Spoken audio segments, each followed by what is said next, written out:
Jehova tunakushukuru. Asante asubuhi ya leo Bwana wa Bwana. Hakika baraka zako mingi. Agano kimesimama tuhifadhi. Leo hii asubuhi ya leo tunasema ni asante. Umekuwa pamoja na sisi Bwana wa Bwana. Umepigana vita vingi kwa jambo zetu. Wengine hata hatukujua Jehova. Mungu wangu tunakushukuru. Heshima zote ni zako asubuhi ya leo. Utukufu wote ni wako Bwana wa Bwana. Katika jina la Yesu Kristo. Asante kwa kutukumanisha tena. My God, ujaiko kanisa Israeli kule. Na kwa hivyo Bwana wa Bwana, tunasema ni asante Bwana wa majeshi. Kwa kuwa umetukumanisha tena mahali hapa. Katika jina la Yesu Kristo. Jambo moja tunalolijua ni ya kwamba uko na mipango mizuri. Jehova mipango ya kutufaidisha. Katika jina la Yesu Kristo.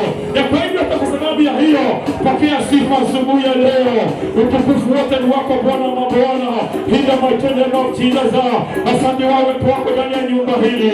Asante kwa nguvu zako Bwana wa Bwana. Asante kwa malaika wako Jehova.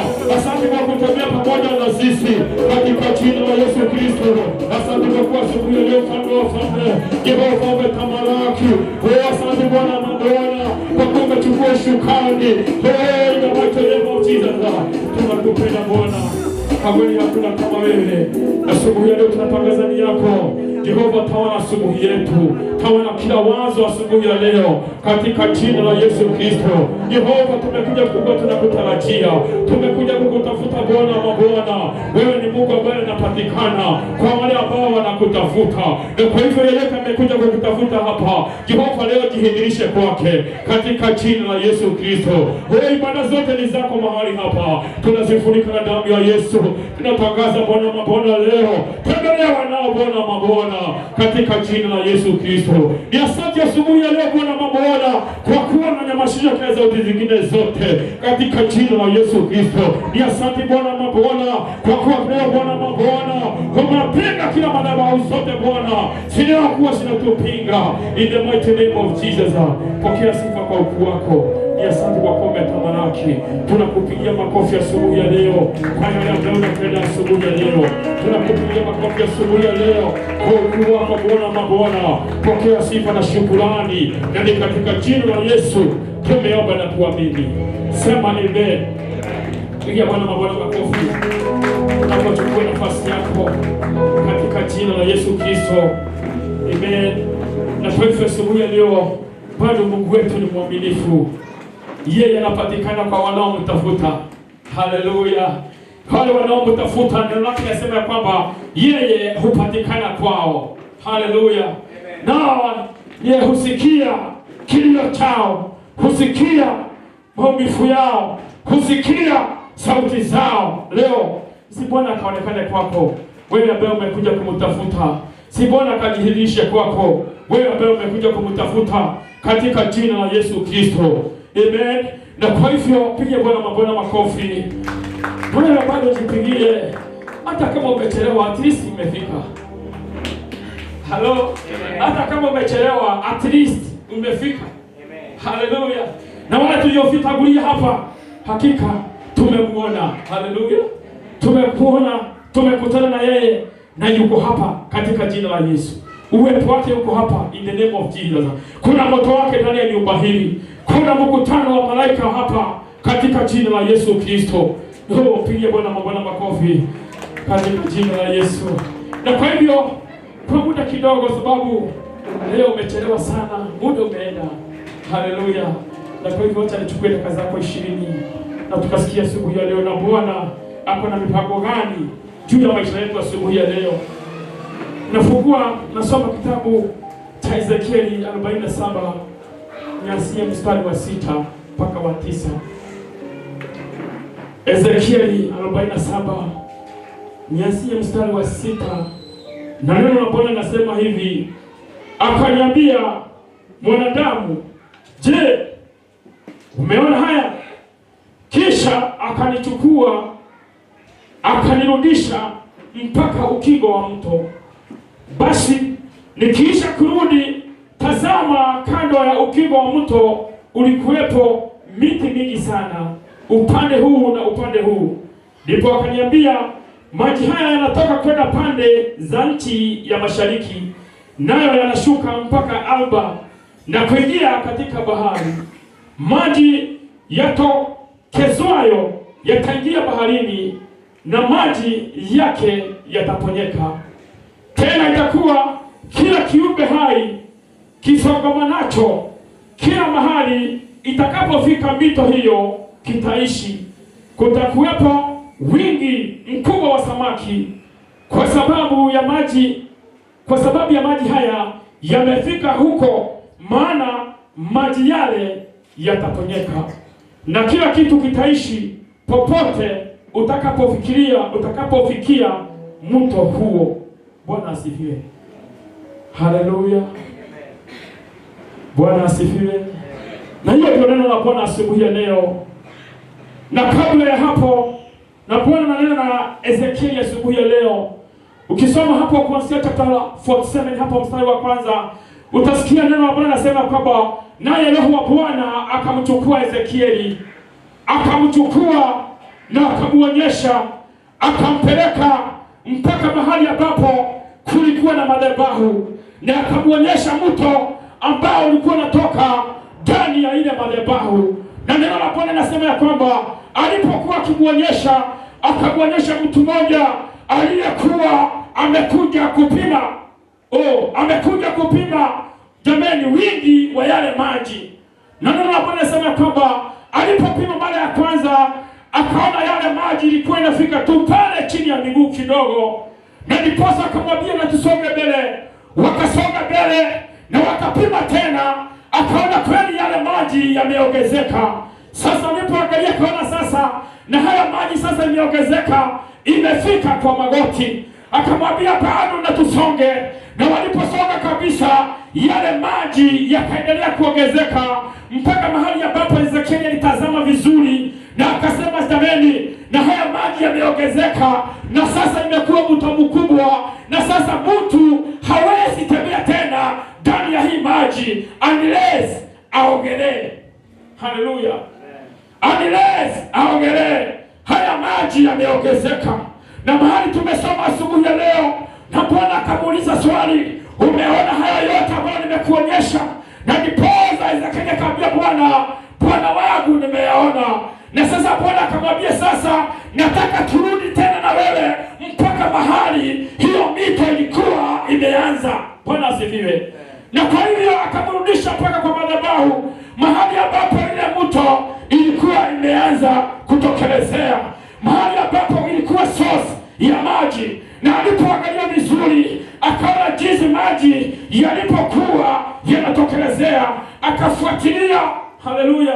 Na kwa hivyo akamwambia sasa, fuatilia huyo mto, fuata mto huo. Na akaona jamani, yale maji yalikuwa yanaendelea kuongezeka, maji yale yanaongezeka na inakuwa mto mkubwa. Na ndiposa Bwana akamwambia sasa, angalia kando kutoka kwa source, mahali ambapo huo mto umetokelezea. Akamwambia angalia vizuri, pande hii kuna miti mingi, na kando pande hii ingine kuna mito mingi.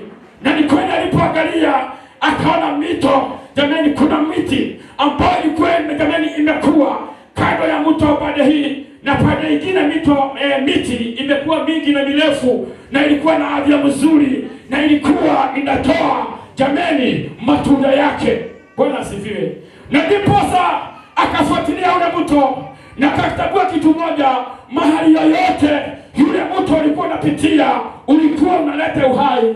Akafuatilia akaona jamani, ule mto unaelekea unaingia kwa bahari ambayo hakuna kitu ingetoa, bahari ambayo jamani pale hakuna kitu kilikuwa ndani yake, bahari ambayo ilikuwa na maji chafu. Na neno la Bwana linasema kwamba na ule mto maji yake ilipoingia ndani ya ile maji ya bahari ikaponyeka. Bwana asifiwe. Ule mto ulipoingia ndani ya ile bahari ikaponyeka. Na zaidi ya hiyo, bahari ilipoponyeka jamani, samaki wakakuwa wengi ndani ya ile bahari, katika jina la Yesu Kristo. Pigia Bwana makofi. Ya kwamba jamani, mahali yoyote yule mto ulikuwa unapitia jamani, ilikuwa inalete uhai. Mahali yote yule mto ulikuwa unateremkia ulikuwa unalete uhai. Na ndipo neno la Bwana linasema kwamba mstari wa 9, tena itakuwa kila kiumbe hai kisongamanacho na kila mahali itakapopita mito hiyo kitaishi. Kutakuwepo wingi na ukubwa wa samaki, kwa sababu maji hayo yamefika humo, maana maji yale yataponyeka, na kila kitu kitaishi popote utakapofikia mto huo. Bwana asifiwe. Na nikaangalia kweli, amefuatilia ule mto na mahali yote ule mto. Jamani, ulipokuwa unaingia, chochote ambacho hakikuwa kisima kinakuwa kisima. Chochote ambacho jamani hakikuwa kinatoa mafuno kinaanza kutoa mafuno. Haleluya. Kweli akamwambia sasa rudi mpaka mahali sosi ya mto ule, mahali ule mto umetoka. Haleluya. Na alipofika pale akaangalia jamani, akaona kweli kumbe huyu mto ulikuwa umetoka kwa madhabahu. Na asubuhi ya leo katika jina la Yesu Kristo natangazia na natoa nabii kwa sababu ya hii madhabahu ya kwamba kuanzia leo na hii madhabahu haitatoa mapoza tena katika jina la Yesu Kristo. Haleluya. Madhabahu hii haitatoa failure tena in the mighty name of Jesus. Kumbe akatambua kuna mto uliokuwa umetoka katika madhabahu ya Bwana, na tamani huo mto, chochote ambacho ulikuwa unapitia kilikuwa kinapata uhai. Ikipitia mahali ambapo maji imepoozwa, ikipitia mahali ambapo maji hayatoi chochote, tamani yale maji yanaponyeka katika jina la Yesu Kristo. Piga Bwana makofi. Na leo hii katika jina la Yesu Kristo nimekuja kutangaza leo in the mighty name of Jesus ya kwamba kuanzia leo yeyote ambaye yuko ndani ya nyumba hii leo, kuanzia leo wewe hautakuwa mzigo tena, utakuwa solution katika jina la Yesu Kristo. Salimia mtu, mwambie kuanzia leo mimi nitakuwa jibu in the mighty name of Jesus. Salimia huyo mwingine huyo hajasikia, mwambie kuanzia leo sitakuwa mzigo tena. Huyo hajasikia. Kuanzia leo hatutakuwa mizigo tena. Kuanzia leo sisi tutakuwa jibu katika jina la Yesu Kristo. Kwa sababu gani? Sisi jameni leo Bwana, sisi jameni leo hii Bwana anatufanya kama huyo mto unaoteremka kutoka madhabahuni mwake katika jina la Yesu Kristo. Nimekuja kutangaza mahali yote ambayo utaingia, ni mashaka na mayanda. Ninasikia kutangaza leo mahali ambapo popote utakaingia, jameni utalete uhai katika jina la Yesu Kristo. Leo Bwana anakufanya kama huo mto, mahali yote ambapo utaingia, jameni ukalete uhai katika jina la Yesu Kristo. Mahali yote utakaingia leo lazima kuwe na mabadiliko, utaanza kuleta uhai in the mighty name of Jesus. Pia Bwana makofi, kwa sababu kuanzia leo kuna jameni, kuna mito kuanzia leo itaanza kububujika kwa wale wanaosikia sauti ya Bwana katika jina la Yesu Kristo. Kuna mito jameni kuanzia leo jameni inayotoka kwa madhabahuni mwa Bwana, ambayo jameni inabubujika maji ambayo iko sawa in the mighty name of Jesus. Na kuanzia leo mahali yote, neno la Bwana nasema mahali yote huo mtu ulipitia, chochote alikutana nacho, hata kama kilikuwa jameni kimekufa, kilikuwa kinaishi tena in the mighty name of Jesus. Na kwa hivyo kuanzia leo Bwana anakuweka leo ukakae ukakue solution kuanzia leo katika jina la Yesu Kristo. Sipige Bwana makofi jameni. Yakoba nitakuwa solution, sitakuwa mzigo tena.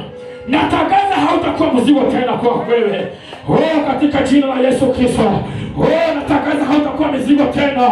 Unajua kuna wakati watu huwa wanaweza kuangalia waone saa yote wewe ni kama ni mzigo kwao. Natakuja kutangaza ndani ya nyumba hili hamtakuwa mizigo tena in the mighty name of Jesus. Kwa sababu kuanzia leo kuna mito jameni ambayo inaanza kububujika, inayotoka katika madhabahu ya Bwana katika jina la Yesu Kristo. Na jambo moja nalo lijua, kwa sababu ndani ya moyo wangu, ndani ya huyu mwili ni madhabahu ya Bwana mabwana. Ninatangaza hata kwako leo kuanza kububujika mito ya maji ambayo iko hai katika jina la Yesu Kristo. Sema amen. Kuanzia leo natangaza In the mighty name of Jesus, mahali yote ambayo utaingia, jameni, ukalete uhai katika jina la Yesu Kristo. Ninatangaza kuanzia leo, mahali yote ambayo utaingia na ukalete uhai, ukatete tofauti, ukawe kuwa msaada. In the mighty name of Jesus. Pigia Bwana mabwana makofi. Na hiyo ndio wapi yangu leo, na hiyo ndio wapi yangu hii wiki ambayo nimetembea na Bwana na nikasikia kinena na mimi. Mahali yote utakaingia, jamani, anza kuleta mabadiliko na ukakuwe uhai. Akamwambia holi mashaka la mayada, enda uangalie sasi ya huyo mto. Akipoenda akaona, jamani, kumbe yale soza ya yale maji ilikuwa inatoka katika yale madhabahu. Nimekuja kutangaza, hauwezi tumikia Bwana mabwana hapa, jamani, na ukakae kuwa mumekauka katika jina la Yesu Kristo. Hauwezi mtumikia Bwana hiyo miaka yote, jamani, na ukae kuwa mkafu. Leo ninakataa kwa jina la Yesu Kristo. Leo ninakataa kwa jina la Yesu. Sema ninakataa. Ile makelele ya Jesus. Hauwezi tumikia Bwana mabwana ndani ya nyumba hii, jamani, akuwe jamani, hakuna matunda inaonekana. Leo nimekataa kwa sababu ninapotazama kuna mtu ninaona ambao unatoka katika madhabahu ya Bwana. Kuna mtu unapobujika ambao unatoka katika madhabahu ya Bwana, na kila mahali naopita unaleta uhai. Ile mighty name of Jesus. Natangaza kwa jina la Yesu. Natangaza kwa jina la Yesu. Na kukapatikana, jamani, uanze kupatikana huo mto ndani ya moyo wako, uanze kububujika. Ile mighty name of Jesus. Rimashaka ramayanda. Nimekuja kutangaza leo, na hii madhabahu haiwezi toa mafeli ya tena. Hii madhabahu kuanzia leo, jamani, inatoa washindi, inatoa washindi katika jina la Yesu Kristo. Sema mimi ni mshindi katika jina la Yesu. Halo. Akamwambia enda uangalie. Akafuatilia ule mto, na alipoona mahali imetoka, akaona kando pande hii na kando pande hii kuna miti kubwa imekuwa. Ni mashaka na mayanda. Sikia, leo Bwana anakuweka mahali pa juu, mahali ambapo, jameni, hautakuwa kutegemea wengine. Kuanzia leo, in the name of Jesus, watu wataanza kukutegemea katika jina la Yesu Kristo. Tunaanza kukuwa msaada kwa wengine. In the mighty name of Jesus. Hautakuwa mzigo tena katika jina la Yesu Kristo. Kuna mtu Mungu anainua leo, anakufanya kuwa msaada wa watu wengine. Pengine unaangalia na jiuliza, mimi nitakuwa msaada aje? Naangalia maisha yangu, unaangalia maisha yako, na nitakuwa msaada aje? Sikia, kuna mtu unaotoka katika madhabahu ya Bwana. Jamani, unaanza kutembea katika njia zako leo katika jina la Yesu Kristo. Ninatangaza kwa jina la Yesu, mtu ambao, jamani, unabubujika maji yaliyo hai upitia katika nyumba yako leo. In the mighty name of Jesus. Unapopitia nyumba yako, hata kama ilikuwa imeharibika, nyumba inapona. In the mighty name of Jesus. Rimashaka rama yanda. Leo naielekeza hiyo mto, ipitia katika makazi yako. Inapopita katika makazi yako, hata kama hakuna faida ilikuwa inapatikana, inaanza kutoa faida katika jina la Yesu. Akamwambia, nimeona kando ya huyo mito kuna miti kubwa ambayo iko na afya na inatoa mazao. Akafuatilia, akamwambia, nimeona, jamani, huyo mto unapoingia kwa bahari ambayo haikuwa na samaki, ambayo ilikuwa na maji chafu, maji ambayo haiwezi lea samaki, inapoingia ndani ya ule bahari, yale maji yote yanakuwa safi, samaki wanaweza kupatikana. Natangaza kwa jina la Yesu, mtu ambao anatoka madhabahu ya Bwana upitie katika njia zako. Imashakara mayanda. Ninaamkaza kwa jina la Yesu. Leo hii unajua, ninapotamka hivyo ninajiona sitemeni. Sijui kama nisaidia mahali ambapo kuna lima michele, mtu unakuwa kamoja kubwa, lakini kwa sababu kila mtu anataka na shamba yake ikakuwe na mchele. Ni shahada huko, na nikafanya kazi huko katika ule mto kubwa. Mtu huaga anakuja na kata kama mtaro, anameki shua maji inafika kwa shamba yake. Hivyo napotamka hivyo ndivyo naona inafanyika kwako. In the mighty name of Jesus. Ninapotangaza kwa nyumba yako. Jamani, maji inayotoka katika madhabahu ya Bwana inapita kwa nyumba yako leo. Ina makelele au Jesus. Piga Bwana makofi. Inapopita huko inaleta uhai katika jina la Yesu Kristo. Inapopita huko inaleta uhai. Ina makelele au Jesus. Piga Bwana makofi. Kumbe akamwambia sasa, umeangalia vizuri. Akamwambia nimeona. Akamwambia fuatilia huyo mto na uone ni nini inafanyika. Leo hii natangaza kwa jina la Yesu. Leo mto wa Bwana wa mabwana unapita kwa njia zako kabisa. In the mighty name of Jesus. Natangaza leo hautakuwa failure tena. Natangaza leo watu wataanza kukutegemea kwa sababu kuanzia leo utakuwa wa faida kwao katika jina la Yesu Kristo. Utakuwa faida kwa hiyo jamii katika jina la Yesu Kristo. Utakuwa wa kuheshimika in the mighty name of Jesus. Piga Bwana makofi.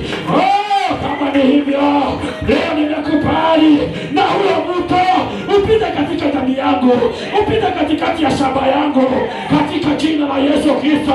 Leo natangaza kwa jina la Yesu. Ni mashaka na mayanda. Jamani, natangaza mpaka kwa mashamba yenu ambao haitoagi kitu. Natangaza kwa jina la Yesu. Raundi hii itatoa 100% katika jina la Yesu Kristo. Kwa sababu gani? Kuna mto wa Bwana wa mabwana leo napita jamani, kwa kila hali imewakilishwa leo, na hiyo hali inapona kwa jina la Yesu Kristo. Sema hali yako inapona. Ndio inanena nani huyo? Lakini kuna hali leo. Ni mashaka na mayanda. Kabla nishuke kwa madhabahu, kuna hali ya mtu inapona. Hivyo ndivyo najua. Hivyo ndivyo ninaona katika jina la Yesu Kristo. Halo. Lazima ipone. Lazima ipone. Sema lazima ipone. Hapa sio nini? Sio 50-50 tena.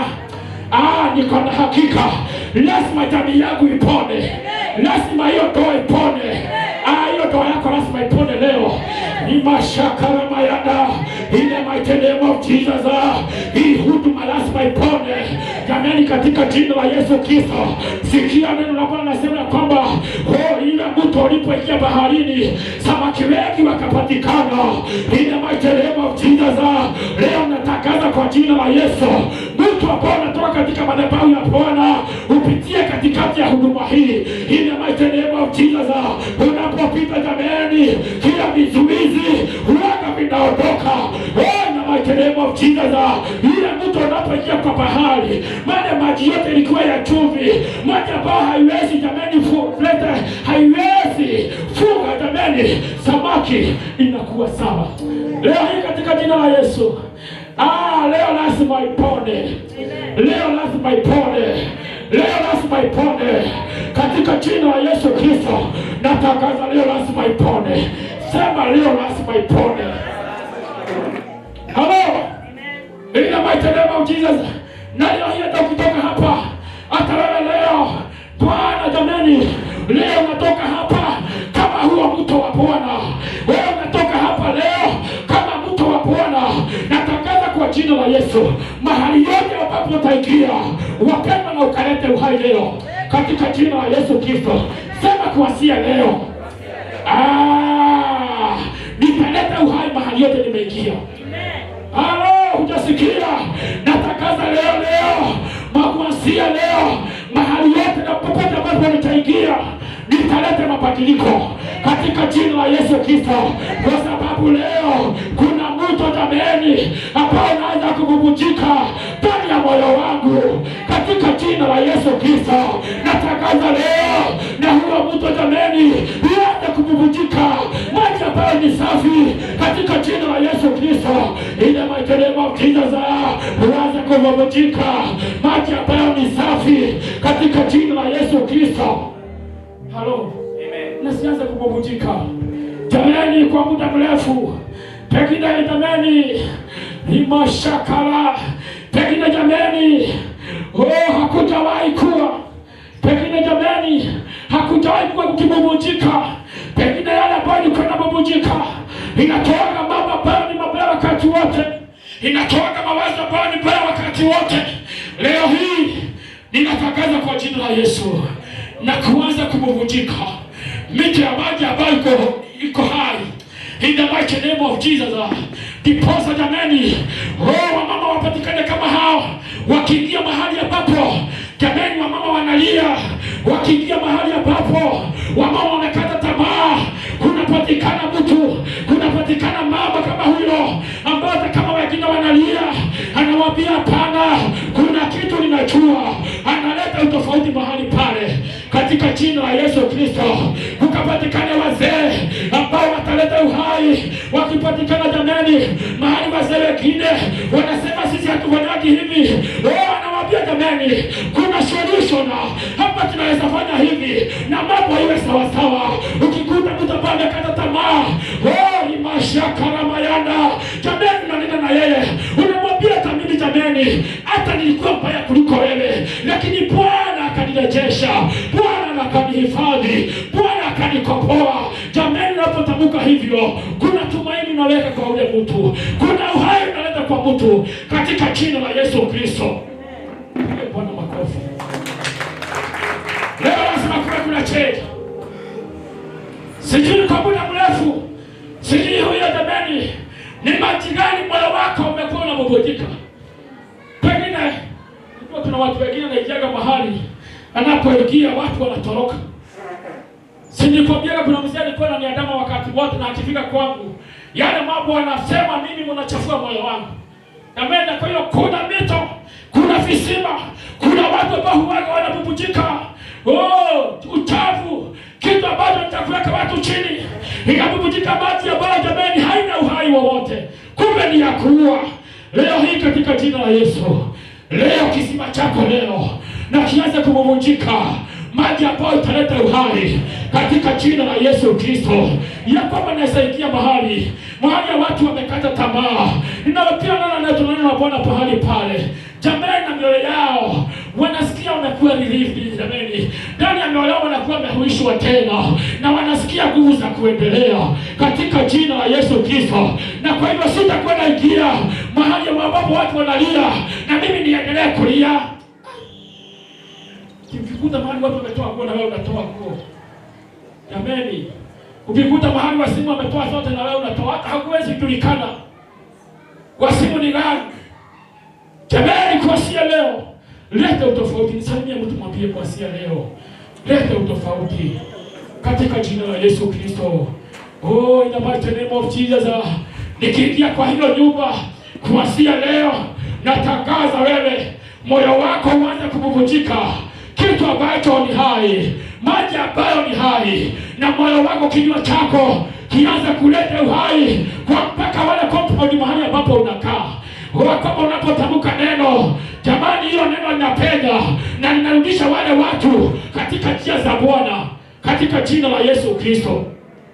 Lakini sio kufika matanga kama ingine nilienda, watu wanalia, lakini kuna kitu kinistua sana. Wanapopita kwa ile mwili, sio hapa, sio watu wanafanyanga. Akifika kwa ile mwili akana wengine wanalia, naye anaekelea mikono kwa kichwa anasema akiobe. Na huyo mama nikasikia akisema kitu moja. Nikitani kenji. Nakingwa chito wangu hiyo. Hiyo tabia na ikome katika jina la Yesu Kristo. Haleluya. Tunasema vitamini. Anasema gaje? Singekuwa mimi. Unajua hivi. Unasema gaje? Haleluya. Wanajua mama anajua sana. Mama wanajua. Hivyo ndivyo wanasemanga ya kwamba hakikitane ngenje gaki. Na last week tuliambiwa kumbe Mungu anasikianga. Jamani, kama huyo mtu anasamuka kwa zamani, si umesema ukienda wewe uyabaki kubadilishwe. Halo? Kama inaweza kuwa jamani na Mungu atokelezea mwambie, si ungesema wewe ungechukua na si ukae hapa na yeye amke. Mungu ataka siku nyingine ujalahi. Halo? Na kwa hiyo nakwambia katika jina la Yesu, jamani, kuwa mtu wa kuleta uhai katika jina la Yesu Kristo. Kuwa mtu wa kuleta uhai in the mighty name of Jesus.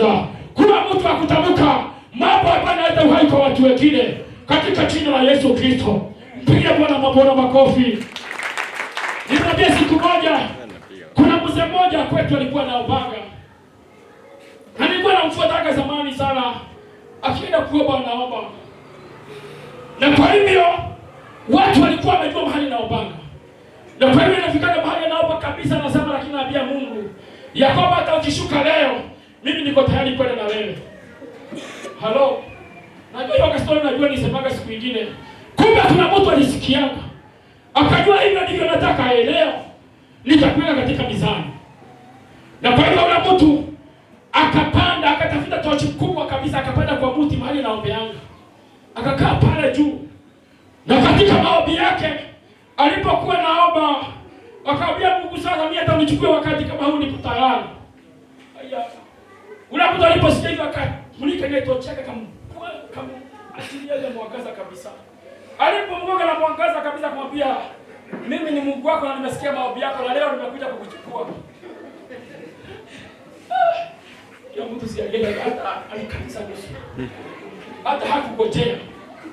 Bwana asifiwe. Hakungojea, alitoroka mbio. Bwana asifiwe. Haleluya. Na kwa hivyo jamani, leo hii naomba kwa jina la Yesu, tunaposhuka kwa mlima huu leo, na kuna mto ambao unabubujika kutoka kwa moyo wako, ambao unaleta uhai kila mahali ambapo unaingia. Ukiingia kwa hiyo soko, ukiingia kwa hiyo ofisi unayofanya kazi, leo hii kwa sia leo, jamani, waanze kuona kuna utofauti katika jina la Yesu Kristo. Waanze kuona kuna utofauti in the mighty name of Jesus. Waanze kuona kuna kitu inaendelea. Waanze kusema huyu sio yule ambaye tulikuwa jamani tunajua. Bwana akakuweka jamani, uanze kuwa tegemeo lao katika jina la Yesu Kristo. Piga Bwana mabona makofi. Akamwambia Ezekieli, enda uangalie kutoka mahali huo mto umeanzia. Akaenda akaona jamani, kuna miti mkubwa ambayo jamani na milipeni kutoka kwa ule mto. Akafuatilia yule mto, akaona mahali yote mto unapitia unaleta uhai. Natangaza kuanzia leo, wapendwa, mahali yote utapita, wacha ukalete uhai katika jina la Yesu. Wacha ukalete uhai katika jina la Yesu. Wacha ukalete uhai katika jina la Yesu. Sema amen. Oh, kuanzia leo, in fact Bwana anakuweka mahali pa heshima. Kuna mtu Bwana anaweka mahali pa heshima. Mtu ambaye jamani, wengi watakuja kutafuta solution kwake. Wengi watakuja kumuuliza, na hapa tutafanya namna gani katika jina la Yesu Kristo. Kuna watu wengi huko ambao wako huko nje jamani, na Bwana atawafanya na wakuja kwako jamani katika jina la Yesu. Atafanya wakuja kwako kutafuta msaada in the mighty name of Jesus. Wakati jamani huduma inaachilia jamani maji ambayo iko safi, watu wengi watakimbilia pale. Leo natangaza katika jina la Yesu, na hii huduma ianze kububujika maji ambayo iko hai katika jina la Yesu Kristo. Sema amen. Ninatangaza jamani kwa watumishi wa Mungu hapa leo jamani, kuanze kububujika rimasha karamayana, wale wote wanapoingia wakitoka kwa mdomoko wao, kule kuna kitu kinatoka ambacho kinaleta uhai kwa wale ambao wanaosikia katika jina la Yesu Kristo. Ninaombea mpaka waibaji kuanzia leo jamani, wanapoingia kwa ibada wanamtumikia Bwana mabwana kwa roho zao. Kule jamani wanapotamka, wanapomwabudu Bwana, ule katika hiyo njia kuna kitu kinabadilika, anga inabadilika katika jina la Yesu Kristo. Amen. Halo. Anga inabadilika in the mighty name of Jesus. Anga inabadilika katika jina la Yesu Kristo. Wanapomwabudu, uwepo wa Bwana unajaa ndani ya nyumba, na Bwana anaweza kuhudumia watu wake kwa jina la Yesu Kristo. Na hapo ndio nafuatilia, na hapo ndio macho yangu natazamia, wahali ambapo Bwana atakuwa anahudumia watu wake moja kwa moja ndani ya nyumba hili katika jina la Yesu Kristo. Kama wakati ule jamani, na Roho wa Bwana akashuka akawahudumia. Oh, in the mighty name of Jesus, akawahudumia. Na hiyo ndio furaha yangu, na hiyo ndio naangalia leo jamani, ya kwamba tuwaibaji wanaweza simama na watu huko waanze kuhudumiwa moja kwa moja katika jina la Yesu Kristo. Watumishi wa Mungu wanaweza simama akiwa kwa madhabahu, kusimama tu hivi, na watu huko waanze kuhudumiwa katika jina la Yesu Kristo. Pigia Bwana mabona makofi. Akamwambia ya kwamba mahali yote huo mtu unapoingia, jameni, mahali yote unapoingia unaleta uhai katika jina la Yesu Kristo. Ninapomalizia leo hii, ninaposhuka kwa mlima huu, wacha ndani ya moyo wako kuanza kububujika. Wacha ndani ya moyo wako kuanza kububujika. Wacha kinywa chako jameni kianze kutoa maneno ambayo iko hai katika jina la Yesu Kristo. Wacha mpaka mawazo yako iwe connected. Unapotamka unajua kuna kitu tayari kinatendeka katika jina la Yesu Kristo. Pigia Bwana makofi, kwa sababu kuna kitu inatendeka. Leo sio kawaida. Kuna kitu kinatendeka. Wewe ndio utaleta mabadiliko katika jina la Yesu Kristo. Wewe lete mabadiliko in the mighty name of Jesus. Nakumbuka siku moja Esther alipokuwa nyumba ya mfalme, akaambiwa na Mordekai, sikia ya kwamba kama kuna kitu najua ni ya kwamba Bwana lazima aokoe hawa watu. Na kwa hivyo kaambia Esther, usikae huko kama umefika. Usikae huko starehe. Jameni, usahau, kwa sababu kama hautasimama wakati kama huu, Bwana ataleta msaada kutoka mahali kingine. Na kwa hivyo leo hii, wewe ambao kwa nafasi, wewe ndio uko na uwezo wa kuleta utofauti katika jina la Yesu Kristo. Wewe ndio Bwana ameweka hapo uweze kuitana mpaka utofauti uonekane kwa jina la Yesu Kristo. Haleluya. Na kwa hivyo wewe ni wa maana. Samia mtu mwambie wewe ni wa maana. Na kuanzia leo jamani, lete utofauti katika jina la Yesu Kristo. Kuna vile watu wamekuzoea, kuna vile wanajulikana, lakini jambo nalolijua, ninaweza leta utofauti katika hiyo familia. Ninaweza leta utofauti katika hiyo jamii. Ninaweza leta utofauti katika hii jamii, hii area, katika jina la Yesu Kristo. Jambo moja nalolijua, jamani, huduma ambao Bwana ametupatia, jamani, Bwana ametuweka wakati kama huu, iweze kuleta utofauti katika maeneo haya, in the mighty name of Jesus. Na kwa hivyo jamani, tunasimama kwa hiyo nafasi mpaka utofauti uonekane, mpaka watu wakimbilie hapa katika jina la Yesu Kristo. Piga Bwana mabwana makofi jamani. Leo na kwa utofauti. Leo wewe enda ukalete utofauti katika jina la Yesu Kristo. Wacha huyo mtu wa Bwana uendelee kububujika mahali yote unapoingia. Ukabubujike katika maisha yako katika jina la Yesu Kristo. Unapobubujika jamani, ukafu huwaga unaondoka. Unapobubujika uhai huwaga unapatikana katika jina la Yesu Kristo. Na kwa hivyo wewe kuanzia leo kuwa solution katika hiyo jamii katika jina la Yesu Kristo. Wewe kuwa jibu hapo ambapo unakaa, kuwa jibu katika jina la Yesu Kristo. Kile ambao kimemaliza wengine, wewe kikisukumalize. Leta utofauti katika jina la Yesu Kristo.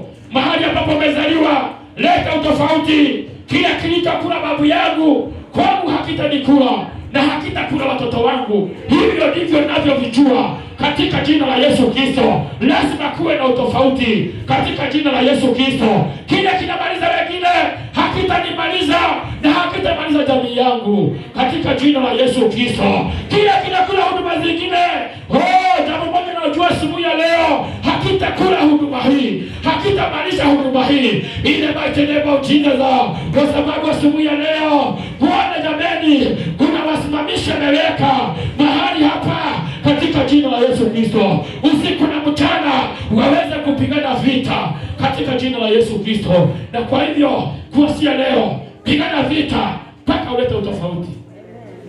Halo? Salimia nusu mlingoti. Pigana vita mpaka ulete utofauti katika jina la Yesu Kristo. Usio wakati wa kujidharau. Hakuna wesaangalia wewe sasa mimi nitaleta utofauti aje. Nitaleta utofauti aje. Bwana anapochukua ushukani, Bwana anapochukua ushukani, jameni, utofauti utapatikana kwa jina la Yesu Kristo. Njia zake hazichunguziki, neno lake linasema hivyo, na kwa hivyo yeye anaweza pitia njia yoyote mpaka alete utofauti katika jina la Yesu Kristo. Haleluya. Anakuta Simeoni ametafuta samaki usiku yote, na wako na ujuzi inapatikanaga usiku, lakini namwambia ni mchana, enda weka pande ile, weka upande wa kulia. Akamwambia kwa sababu umesema nitaenda. Haleluya. Bwana asifiwe. Mahali ambapo hakukuwa na kitu, mahali haikuwa inatoa, kwa sababu Yesu amefika pale. Yesu ametamka, utofauti unapatikana. Haleluya. Yesu anapoingia kwako, utofauti utapatikana. Mto Edeni ulio hai unapobubujika kwako, utofauti utapatikana. Basi kama ni hivyo, nakubali ububujike. Bali kama ni hivyo, jameni, utofauti jameni upatikane. Wacha hiyo mto ububujike ndani kwangu katika jina la Yesu Kristo. Sema na ibubujike katika jina la Yesu Kristo. Tulia Bwana mabwana makofi. Wiki hii ambayo tunaingia, jameni, ukienda mahali yote utaingia, si ulete utofauti. Kuna jinsi wamekuzoea, wacha waanze kuona jameni, huyu kuna kitu kingine ndani yake katika jina la Yesu Kristo. Kuna kitu kingine ndani yake, si yule ambaye tulikuwa tunajua. Kuna utofauti unapatikana katika jina la Yesu Kristo. Unaposhuka kwa mlima huu leo, enda huko ulete utofauti. Haleluya. Leo hii natangaza, unaposhuka wewe ni kama mtu wa Bwana ambao aliambia Ezekieli, enda uone source, na baada ya source akamwambia fuatilia hiyo mto uone mahali ambapo unaenda. Leo ninakutuma leo, mahali yote utakapoenda, jua jameni, wewe ni kama mtu wa Bwana ambao unatoa uhai. Mahali yote ambapo utaingia, mahali ambapo watu jameni wameshindwa kujizuilia, enda na ukawatia nguvu katika jina la Yesu Kristo. Hata kuongea kwako wote kuwa na utofauti katika jina la Yesu Kristo. Sema amen. Amen. Enda mahali yote utakaingia, jameni, jua sasa kuna mto wa Bwana. Wewe ni kama mtu wa Bwana leo unaotoka katika madhabahu ya Bwana. Na kwa hiyo mahali yote utakanyaga jameni, lete change kwa jina la Yesu. God bless you. Mnapoleta change. God bless you. Hiyo wiki jameni, ambariki mnapoleta change katika jina la Yesu Kristo. Sikia napomalizia, akamwambia angalia mahali mto umetoka. Alipoangalia na inasema kwamba akaona pande hii kuna miti mingi na pande hii kuna miti mingi. Kwa sababu gani? Ile miti, ule mto ulikuwa unaleta uhai na miti inapata afya yao. Haleluya. Bwana asifiwe. Bwana asifiwe. Leo hii nakutuma, na Bwana nakutuma, sio mimi. Bwana nakutuma. Jamani, ukienda huko ukae jamani kama mtu wa Bwana unapobujika maji yaliyo hai. Watu wengi watakutafuta. Watu wengi watakufuata. Wakikwambia na tuende mahali ambapo unaabudu na sisi tukaabudu. Imagine. Na kwa hivyo kujaza hii nyumba, hii viti ambayo haina watu. Wewe jamani ukienda tofauti huko, watu watakuja kuangalia mahali ambapo unaabudu katika jina la Yesu Kristo. Lete tofauti katika jina la Yesu Kristo. Hautakuwa nada huko kama wengine wakiitana ng'ombe na wewe unaitana ng'ombe. Hakuna utofauti wowote. Lakini ukisimama pale wanapoitana ng'ombe, unawaambia bado jameni, kuna njia nyingine, sio lazima muite ng'ombe. Kuna njia nyingine ya kuenenda. Jameni, lazima watamani na waanze kushiriki na huyo mtu yale mambo ambayo ananiambia, na haya mambo anatoaga wapi. Lazima nianze kumfuata, lazima nianze kumtafuta, nijue source iko wapi. Haleluya. Bwana asifiwe. Haleluya. Piga Bwana makofi. Akamwambia enda mpaka source ya mto. Enda uone mahali hiyo mto umetoka. Jameni, Mungu atawaleta. Ukienda tu hivyo. Ukienda tu hivyo. Ukiwa kuna jameni kuna huo unapopujika, watakuja kutafuta source ni wapi. Jasikia napomaliza. Ukienda huko kuongea kwamba kuna kitu kinatoka. Jameni, Kuna kitu kinatoka kwa moyo wako. Wengi watashindwa na huyo mtu. Ni nini hiyo? Itabidi wakuje watafute source ya huyo mtu. Itabidi wakuje watafute source ya mtu huo katika jina la Yesu. God bless you.